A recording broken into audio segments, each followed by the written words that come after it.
cash reserves are a very interesting conversation. So cash reserves come back to what we've just talked about. That whole EBIT versus growth. I'm scared of a business that has to grow, that has to have cash reserves.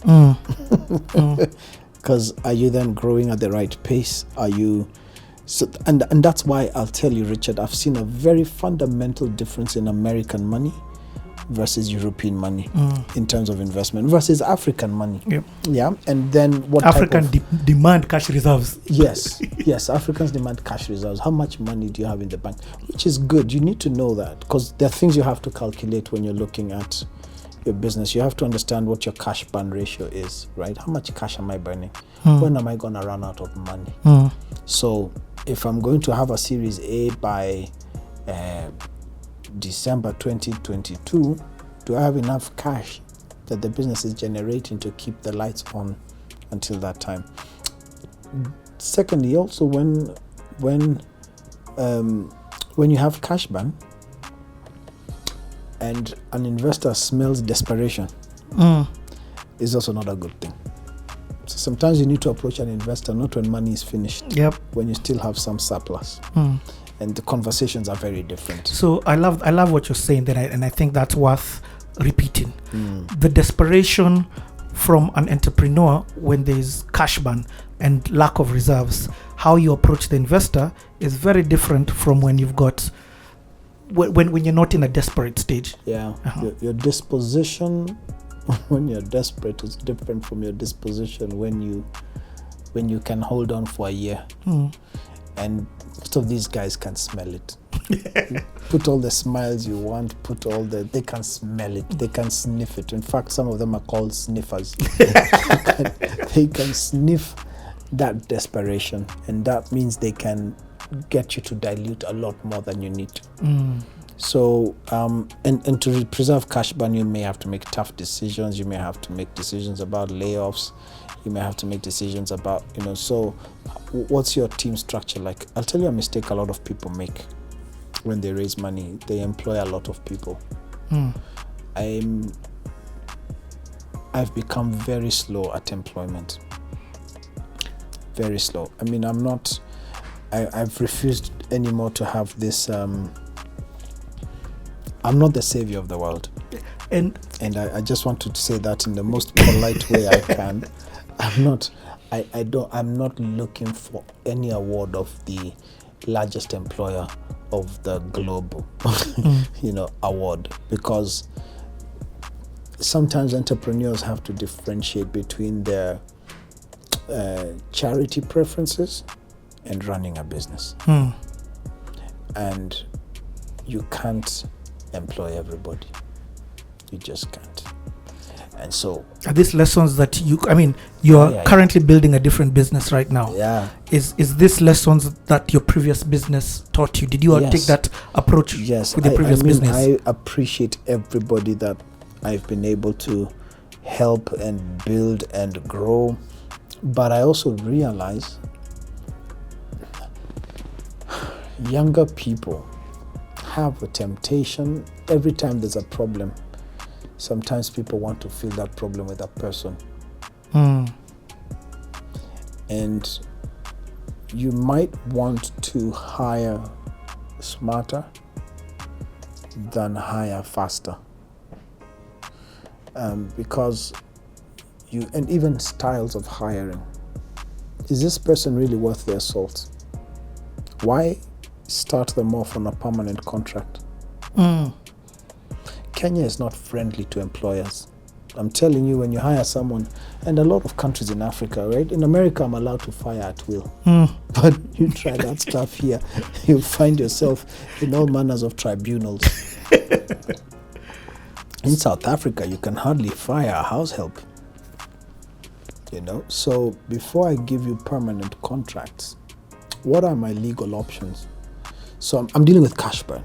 So I have to start thinking about, if I'm going to do a Series A and I'm at pre-series, what caliber of people do I have? Now, you have a dilemma in your hands. The type of people you need to do a good Series A are really qualified people. So how do you balance between finding extremely good talent and not having enough cash, maybe in your pre-series, to convince people in your Series A that this is a business worth investing in. It's all, Richard, we can't exhaust this conversation here, but it's all a play around certain benefits, from what you call ESOP, employee share options, to down to short-term contracts to prove your capabilities, short-term contracts to prove to investors that in the event that things don't work out, I don't have any liabilities hanging over my head after this experiment. So I don't have a long-term obligation outside of this. I think you need to pay me $1 million for this advice. So yes, it is information I've gathered over experience and time. It's nothing. You have to bring in the people, but I think you can employ it differently. And the more you get experience, the more you realize this is crucial. WhatsApp had 40 employees. Oh, I didn't know that. Yes, all of them had share options. The guy made everybody a millionaire. Bill Gates was having a major problem with having capital, and he couldn't pay his employees at some point, so he offered some of them shares.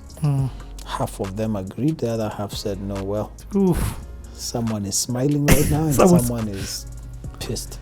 From somebody in fintech, what are the must-haves? CTO, or for you, who would you be like, this one's can't be under contract, this one's can't be under short-term contracts, this one's, there's a part that they play in the organization? And this question, I think I'm being a bit stingy on the fintech aspect of it. What for you are positions where you're like, listen, this role is too important for me to joke? And I say that because globally, that's where the world is going. A lot of people watching this are probably thinking in that space. I'll give you a pretty unpopular answer. I think everyone's dispensable, including the founder. Everyone. And then let me clarify that by saying, if you start there, then you actually start at the right place. Everyone can go. Including the founder? Including the founder. Everyone can go. Because there are moments the founder is bad for the business. So if you start there, then you will build an organization where everyone understands nobody is indispensable. Because I found a problem when somebody thinks they're indispensable. So nobody is. Then you build up from there and decide, what can I do to keep good talent?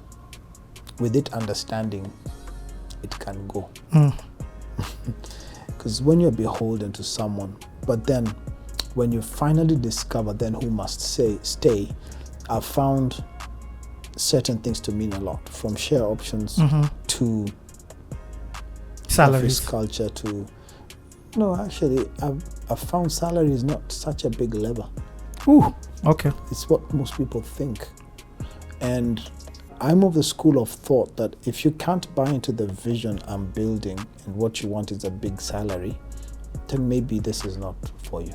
Because that's already a sign. That's already a sign. A believer in a vision, even if they've come from a 10-digit income, will say, you know what? I'll stick my head out for this thing. There's something here. There's something here. And then they'll negotiate very well for a good ESOP package or something. But they'll buy into the vision. So sometimes you'll find people who've come from a career type of environment want to dictate a very high income model to you because you feel you really need that talent. When you're an entrepreneur and when you're a founder and when you're at pre-series stage, you're the janitor.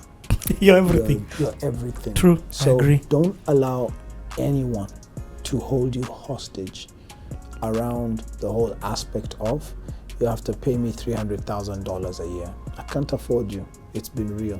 I don't care how important you are, unless you're the one holding the check for my Series A.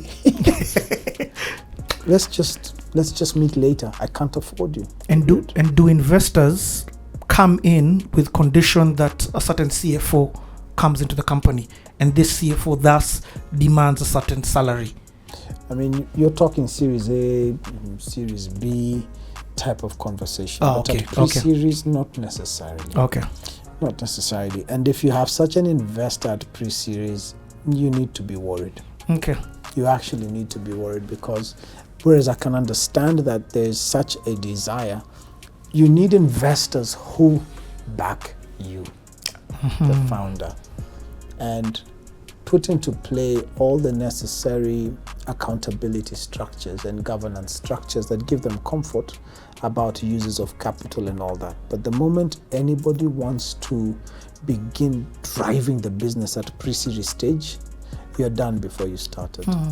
It's I'm not saying it's doom all the way.